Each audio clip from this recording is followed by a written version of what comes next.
عليكم ورحمة الله تعالى وبركاته. كيف راكم حباباتي؟ توحشتكم يا خياتي. اليوم جبت لكم وصفة رائعة اللي هي دوارة بكبوكة اكسبرس. تبعوا معايا الوصفة الى الاخير. قبل ما نبداو في الوصفة ماذا بيا تشتركوا في القناة ودائما ديروا لي هذاك الصبع تاعنا هذاك اللايك باش يطلع الفيديو اكثر مشاركة ونشوفوه كامل ان شاء الله.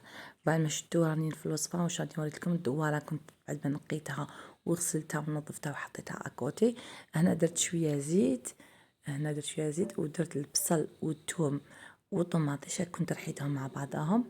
رميت كما كنت تشوفوا هنا، رميت كامل لي زانغريديون كامل مع بعضهم. وشوفوا معايا هنا استعملت الملح شويه، البابريكا اللي هي عكري حلو، شويه كمون، شويه فلفل الحل، وكان عندي انيبيس تاع الدواره. درت كلش مع بعضاه كما كنتو درنا، وزدنا مغرفه تاع طوماطيش بيان سور مصبره كما كنتو تشاهدوا معنا. فوالا. وهنايا شوفوا الانغريديون اللي درتو هنايا. الحشيشه انا عجبتني هنايا كيف نقولوا راهي يابسه ومرحيه، كنت شريتها من عند العطار ودومونديتها وسيتها في الوصفه يعني وعجبتني والنسمه تاع الحشيش ما راحتش، قعدت هي كما راكم تشوفوا. انا خلطت كلش مع بعضه، خلطت كامل واحد البنه يعني في الريحه تاع ديجا ريحه هذاك لي زيبيس يهضروا على وحدهم. زدت هنا حميصه مشمخه، هنا ماهيش طيبه، درتها مع بعض ومزجتهم. وخليت هنا الكورجات اللي هي القرعه خليتها في الاخر بعد ما طابت لنا.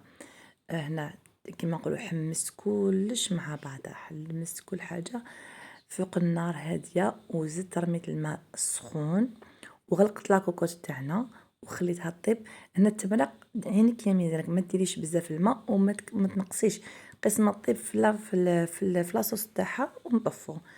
هنا كما كتشوفوا لاصوص تاعي طابت، رميت القرعه تاعنا الكورجات وناكلوها بالصحه والراحه حباباتي. الى وصفه قادمه ان شاء الله.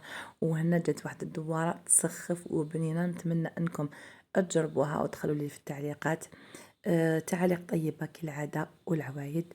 والى وصفه قادمه ان شاء الله.